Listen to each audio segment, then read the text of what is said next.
Hello everyone, welcome back to my YouTube channel USP classes. तो देखिए, अब definition हम करेंगे रेजिस्टेंस की, कि रेजिस्टेंस क्या होता है किसी कंडक्टर का। देखिए, लेट सपोज मेरे पास ये एक कंडक्टर है, ठीक है जी। आप इसको बैटरी से कनेक्ट करो या रखो इलेक्ट्रिक फील्ड में, तो वो मैं यहाँ पे नहीं ड्रा कर रहा। अब इसके अंदर जो इलेक्ट्रॉन्स होंगे, लेट सपोज ये एक इलेक्ट्रॉन बना रहा हूँ, तो एक इलेक्ट्रॉन लेट सपोज यहाँ से इमिट हुआ, ठीक है। ये डॉट जो लगाए यहाँ से इलेक्ट्रॉन इमिट हुआ, तो वो भी तो जाएगा ना। अगर मैं इसको यहाँ से बैटरी के टर्मिनल से कनेक्ट कर देता हूँ तो क्या होगा, इलेक्ट्रॉन जो है बैटरी के पॉजिटिव टर्मिनल की तरफ मूव करेंगे, मतलब हायर पोटेंशियल की तरफ मूव करेंगे। अब यहाँ से भी तो एक इलेक्ट्रॉन निकला, ठीक है, ये आ गया इलेक्ट्रॉन। तो जहाँ से इलेक्ट्रॉन निकलता है वहाँ आ जाता है पॉजिटिव चार्ज, ठीक है जी। इलेक्ट्रॉन्स तो लाखों करोड़ों होंगे। अब क्या होगा, ये इलेक्ट्रॉन जब आएगा सामने इसको हिट करेगा, जिसकी वजह से इस इलेक्ट्रॉन की स्पीड कम हो जाएगी, ड्रिफ्ट वेलोसिटी कम हो जाएगी। मतलब सारे इलेक्ट्रॉन्स, यहाँ पे जितने भी इलेक्ट्रॉन्स होंगे, या तो वो किसी आगे किसी इलेक्ट्रॉन के साथ टकराएंगे, या तो वो किसी आयन के साथ टकराएंगे, या तो किसी एटम के साथ टकराएंगे। तो इससे क्या होगा, इन इलेक्ट्रॉन्स की ड्रिफ्ट वेलोसिटी वीक होगी। तो जितने आगे इनके रास्ते में रेजिस्टेंस, मतलब जितनी रुकावट ज़्यादा आएगी, जितने आयन ज़्यादा आएंगे, जितने इलेक्ट्रॉन्स इनके आगे फ्रंट में ज़्यादा आएंगे, उतनी इलेक्ट्रॉन्स की वेलोसिटी कम होती जाएगी। तो ये जो प्रॉपर्टी है जिसकी वजह से इलेक्ट्रॉन्स की कोलिजन के बाद स्पीड डिक्रीज कर जाती है, तो इसकी वजह से क्या होता है, एनर्जी का लॉस होता है। तो जो एनर्जी यहाँ पे इलेक्ट्रॉन्स को मिल रही है वो हीट में कन्वर्ट हो जाती है, जिसको आप रेजिस्टेंस ही कहते हो भाई। तो यही होता है रेजिस्टेंस। रेजिस्टेंस क्या हो गया, इलेक्ट्रॉन्स को ओपोजिशन मिलना, ठीक है ना। इलेक्ट्रॉन्स के फ्लो को कोई चीज़ रोक रही है, ये जो रोकने वाली चीज़ है उसी का नाम होता है रेजिस्टेंस। अब ये रुकता कैसे है, उसके सामने या कोई एटम या आयन आ जाएगा, या वो किसी दूसरे इलेक्ट्रॉन से टकरा जाएगा, जिसकी वजह से इसकी वेलोसिटी कम हो जाएगी, मतलब इसकी एनर्जी कम हो जाएगी। मतलब इसको कोई चीज़ आगे जाने से रोक रही है, उसी ओपोजिशन का नाम क्या होता है, रेजिस्टेंस। ये प्रॉपर्टी है, ठीक है जी। देखिए, मैंने लिख भी दिया डेफिनेशन यहाँ पे, it is an opposition to the flow of electric current, ठीक है। अब इलेक्ट्रॉन चलेंगे तभी तो करंट आएगा, ठीक है। तो इलेक्ट्रॉन्स को जो ओपोज कर रही है चीज़, मतलब उसकी वजह से करंट भी तो कम होगा। तो जिसकी वजह से करंट डिक्रीज हो रही है, तो करंट को जो चीज़ आगे जाने से रोकती है कंडक्टर के अंदर, उसी को कहते हैं रेजिस्टेंस, ठीक है जी। अब ये होता क्यों है, अभी मैंने बोल दिया, जो फ्री इलेक्ट्रॉन्स होते हैं, ठीक है ना, उनका कोलिजन होता है किसके साथ, एटम्स या आयन्स के साथ, या इलेक्ट्रॉन्स के साथ भी लिख सकते हो। तो जब ये फ्री इलेक्ट्रॉन्स टकराते हैं कंडक्टर के अंदर किसी एटम के साथ या आयन के साथ, तो क्या होता है, रेजिस्टेंस प्रोड्यूस हो जाता है, ठीक है।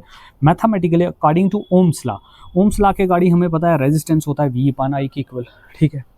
चलो जी, V का V, I करंट का और ड्रिफ्ट वेलोसिटी का हमने रिलेशन किया इससे पहले वाले लेक्चर में। हमें पता है कि जो करंट, इलेक्ट्रिक करंट होती है वो होती है NAE/VD के equal. VD is the drift velocity, is the electronic charge, A is the area of cross section, N is the number of electrons, ठीक है जी यहाँ तक। अब ड्रिफ्ट वेलोसिटी का भी हमने डेरिवेशन किया था, तो ड्रिफ्ट वेलोसिटी किसके इक्वल होती है, E τ/m। नेगेटिव साइन भी होता है लेकिन वो ले नहीं रहे हैं क्योंकि हम मैग्नीट्यूड यहाँ ले रहे हैं। तो ड्रिफ्ट वेलोसिटी का मैग्नीट्यूड कितना होता है, E τ/m, ठीक है। तो वही वैल्यू यहाँ सब्स्टिट्यूट कर दिया। अब नेक्स्ट में क्या होगा, ये m चला जाएगा न्यूमिनेटर में ऊपर।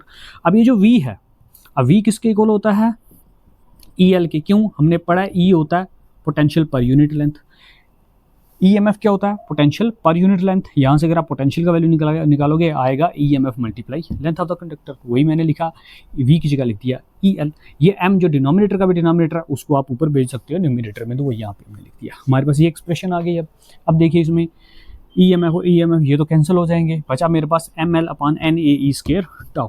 अब देखिए यहाँ पे M कांस्टेंट है भाई, मास ऑफ इलेक्ट्रॉन तो चेंज नहीं होगा, नंबर ऑफ इलेक्ट्रॉन्स भी चेंज नहीं होंगे, एरिया क्रॉस सेक्शन भी चेंज नहीं होगा, इलेक्ट्रॉनिक चार्ज भी चेंज नहीं होगा, ठीक है। बचा यहाँ पे टॉर्क, नहीं, एरिया क्रॉस सेक्शन जो है फिक्स है, ठीक है। ये कम ज़्यादा हम कर सकते हैं। तो ये आ गया रिलैक्सेशन टाइम। अगर आप ये वाली जो सारी क्वांटिटीज़ हैं इनको अगर हम अलग कर दें तो हम ऐसे करके लिख सकते हैं, हमारे पास बचता है L/A, तो मैंने सेपरेट कर दिया, length upon area cross section मैंने अलग कर दिया कंडक्टर का। बाकी ये क्वांटिटी आ गई, ये सारे के सारे तो कांस्टेंट है ना, हाँ, पर्टिकुलर टेम्परेचर पे है ये, तो ये सारा के कांस्टेंट। तो कांस्टेंट को हटा के क्या लगता है, प्रोपोर्शनैलिटी से, प्रोपोर्शनैलिटी को हटा के क्या लगेगा, कांस्टेंट। तो हमने यहाँ इसकी जगह एक कांस्टेंट फिट कर दिया, रो। रो को कहते हैं स्पेसिफिक रेजिस्टेंस या फिर रेजिस्टिविटी ऑफ अ कंडक्टर। ठीक है, तो हमारे पास डेरिवेशन आ गई R is equal to rho L upon A. R is equal to rho L upon A, यहाँ मैंने वापस लिख दिया। अब यहाँ पे जो रो है ये क्या है, स्पेसिफिक रेजिस्टेंस। स्पेसिफिक रेजिस्टेंस, अब ये क्या है इसको भी आगे जानेंगे भी, या फिर इसको बोलते हैं रेजिस्टिविटी। रेजिस्टिविटी, ठीक है, ऑफ अ कंडक्टर। चलो जी, अब इस डेरिवेशन से हमें क्या क्या इंफॉर्मेशन मिल रहा है, देखिए जो रेजिस्टेंस है वो डायरेक्टली प्रोपोर्शनल होता है लेंथ ऑफ कंडक्टर के। किसके? लेंथ ऑफ कंडक्टर के। रेजिस्टेंस लेंथ ऑफ कंडक्टर का डायरेक्टली प्रोपोर्शनल का मतलब हो गया, अगर हमारे पास वायर की लेंथ ज़्यादा होगी, जितनी लेंथ ज़्यादा होती जाएगी रेजिस्टेंस भी बढ़ता जाएगा, मतलब करंट कम होती जाएगी। फर्स्ट चीज। Second, inversely proportional to area of cross section. अगर एरिया ऑफ क्रॉस सेक्शन ज़्यादा होगा तो रेजिस्टेंस कम, मतलब तार का अगर डायामीटर ज़्यादा होगा, मोटी तार लगाओगे तो करंट ज़्यादा जाएगा, पतली तार लगाओगे तो, देखो ना, एरिया ज़्यादा करने का मतलब क्या होता है, एरिया ज़्यादा, मोटी तार मतलब करंट ज़्यादा जाएगा, ज़्यादा करंट जाने का मतलब होता है रेजिस्टेंस का कम हो जाना।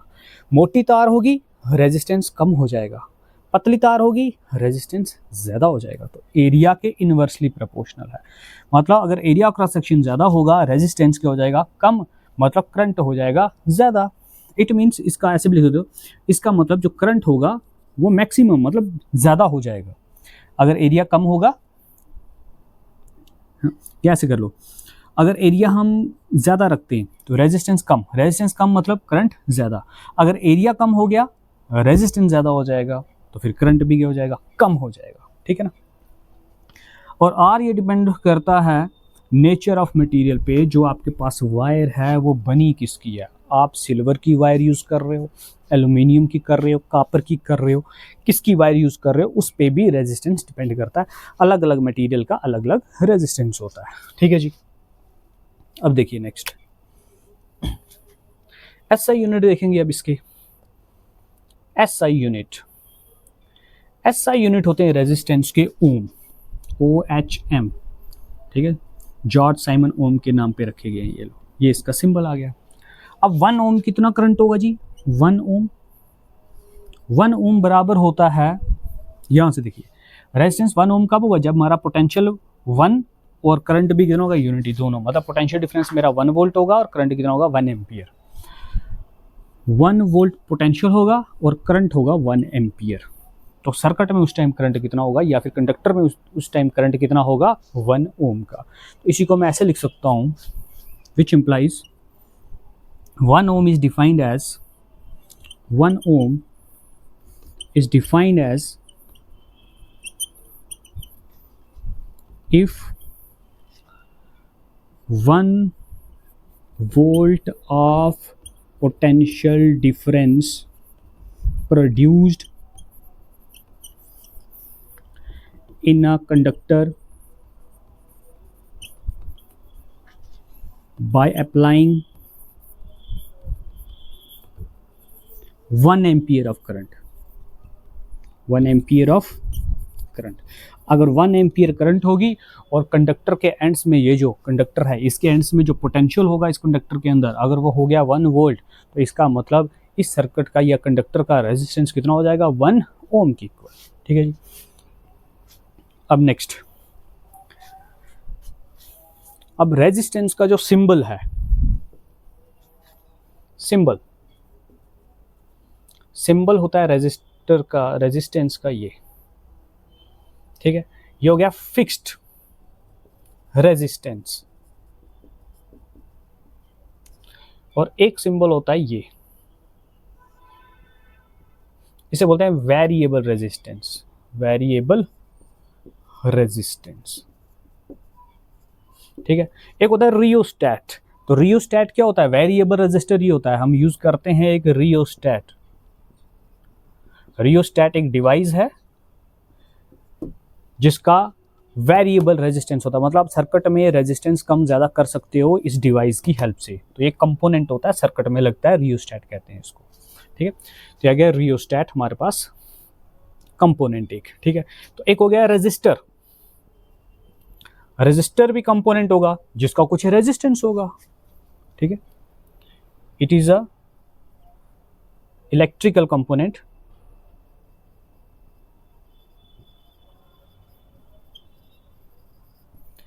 having some resistance, जिसका कुछ रेजिस्टेंस होता है, ठीक है जी। तो ये था हमारे पास all about resistance. Next definition हमारे पास स्पेसिफिक रेजिस्टेंस या फिर रेजिस्टिविटी, जिसको रो से डिनोट करते हैं। ये जो सिंबल है इसको बोलते हैं रो, ये जो सिंबल डाला ना ऐसे RHO रो, ठीक है, ये रो है। तो रो से डिनोट करते हैं हम किसको, स्पेसिफिक रेजिस्टेंस को। तो ये क्या होता है, मेरे पास यूनिट मटेरियल होगा। अब यूनिट मटेरियल क्या हुआ, यूनिट मटेरियल कहने का मतलब ये हो गया, लेट अस सपोज मेरे पास कुछ मटेरियल है, ठीक है। मटेरियल कैसा होगा मेरे पास, ये कंडक्टर है, इसकी लेंथ है 1 मीटर, ठीक है, कोई भी कंडक्टर हो भाई, लेंथ होगी इसकी 1 मीटर, और इसका ये जो क्रॉस सेक्शनल एरिया है ये होगा 1 मीटर स्क्वायर, क्योंकि ये सर्कल की फॉर्म में है ना। अगर सिलेंड्रिकल कंडक्टर होगा तो ये एरिया आएगा 1 मीटर स्क्वायर, लेंथ आ गई 1 मीटर। अब ये जो मेरे पास टुकड़ा बना 1 मीटर लेंथ का और 1 metre square area of cross section का, ये जो मटेरियल है इसका भी तो कुछ रेजिस्टेंस होगा ना, है ना। ये ड्रम टाइप, ठीक है ना, कंडक्टर मैंने ले लिया एक, तो इस तरीके से कंडक्टर ले लिया सिलेंड्रिकल शेप में, ड्रम ले लैंग्वेज में बोल रहा हूँ मैं, ठीक है। तो इसका भी तो कुछ ना कुछ रेजिस्टेंस होगा ना, जिसकी लेंथ 1 मीटर होगी, area cross section 1 metre square, उसका ना कुछ रेजिस्टेंस तो होगा ना। उसके रेजिस्टेंस को स्पेसिफिक नाम दिया गया है रेजिस्टिविटी, बस सिंपल। यूनिट मटेरियल का रेजिस्टेंस सिंपल, या फिर रेजिस्टेंस कंडक्टर का, जिस कंडक्टर की लेंथ 1 मीटर है और एरिया क्रॉस सेक्शन कितना है 1 मीटर स्क्वायर, उसका जो रेजिस्टेंस आएगा उसी रेजिस्टेंस को हमने नाम दे दिया रेजिस्टिविटी। देखो हमें पता है रेजिस्टेंस होता है रो L अपान A के इक्वल, अभी हमने डेरिवेशन किया, यहाँ से रो का वैल्यू निकालेंगे, ए आएगा इधर मल्टीप्लाई हो जाएगा, लेंथ इधर आके डिवाइड हो जाएगा, तो मेरे पास रो का वैल्यू मतलब स्पेसिफिक रेजिस्टेंस का वैल्यू आ गया RA अपान L के इक्वल, ठीक है जी। यहाँ से आप देख सकते हो जो रेजिस्टिविटी है डायरेक्टली प्रोपोर्शनल है रेजिस्टेंस के, रेजिस्टिविटी डायरेक्टली प्रोपोर्शनल है एरिया क्रॉस सेक्शन के, रेजिस्टिविटी इनवर्सली प्रोपोर्शनल है लेंथ ऑफ कंडक्टर के, ये चीज़ पॉइंट्स भी आप लिख सकते हो। तो ये मेरे पास मैथमेटिकल फॉर्म आ गई इसकी रेजिस्टिविटी की। अब इसका करेंगे यूनिट, देखिए R हो गया रेजिस्टेंस, तो रेजिस्टेंस के यूनिट्स क्या होते हैं, ओम, ओम हो गए, एरिया के क्या होते हैं मीटर स्क्वायर, लेंथ के क्या हो गए मीटर, मीटर 1 मीटर कट जाएगा तो यह आ जाएगा ओम मीटर, या फिर आप इसको ऐसे भी लिख सकते हो ओम मीटर। तो ओम मीटर यूनिट आगे किसके, ऐसा यूनिट है भाई, ये ऐसा यूनिट आगे किसके, रेजिस्टिविटी के। अब देखो रेजिस्टिविटी का ऑपोजिट होता है कंडक्टिविटी। तो कंडक्टिविटी क्या है, कंडक्टिविटी देखो रेजिस्टेंस का, यूनिट मटेरियल का अगर रेजिस्टेंस लेते हो उसका नाम दिया हमने रेजिस्टिविटी। तो रेजिस्टिविटी का ऑपोजिट कौन होगा, कंडक्टिविटी। जिसकी रेजिस्टिविटी कम होगी उसकी कंडक्टिविटी ज़्यादा होगी। रेजिस्टिविटी कम होने का मतलब कि कम करंट रुक रहा है, करंट कम रुकने का मतलब होता है रेजिस्टेंस कम है, ठीक है, करंट ज़्यादा फ्लो हो जाएगा। रेजिस्टेंस कम है तो करंट ज़्यादा फ्लो होगा, करंट ज़्यादा फ्लो होने का मतलब क्या है, उसकी कंडक्टिविटी ज़्यादा है, करंट को कंडक्ट करने की कैपेबिलिटी ज़्यादा है।